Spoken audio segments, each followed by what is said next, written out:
Welcome back everyone. नमस्ते सभी को। आज पतंजलि योग सूत्र श्रृंखला में हम पतंजलि योग सूत्र के 28वें सूत्र में जिस ईश्वर के नाम को जपने के लिए बतलाया गया है उस ईश्वर के नाम को, उस ईश्वर को और बेहतर समझेंगे।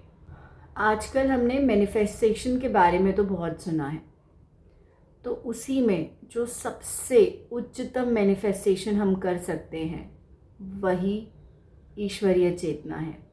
और समाधि के बारे में भी हम सब ने सुना है। समाधि की स्थिति में भी सबसे उच्चतम स्तर की जो समाधि है वह ईश्वरीय चेतना ही है।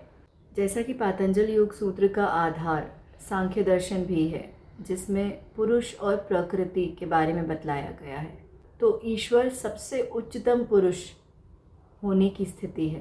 जैसे कि वैश्वनारा, तेजोमय, प्रजना, 3 तरह के पुरुष प्रकृति बतलाए गए हैं।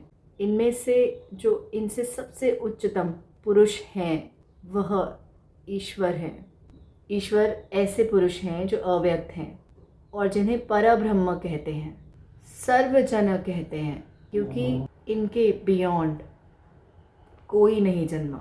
यह ऐसे सागर हैं जिनके अलावा कहीं और कोई जन्म हुआ ही नहीं है। इन्हीं में से सब जन्मे हैं। और इससे पिछले सूत्रों में हम यह भी जान चुके हैं कि ईश्वर समय से बाधित ना होने के कारण गुरुओं के भी गुरु हैं, क्योंकि वह हमेशा से हैं। चेतना का वह उच्चतम स्तर जो हम सभी में है, जो हमारे शरीर के मरने पर भी नहीं मरता, वह ईश्वर हम सभी में है। जो हम इंसान होते हैं और जो ईश्वर होते हैं उनका फ़र्क समझते हैं।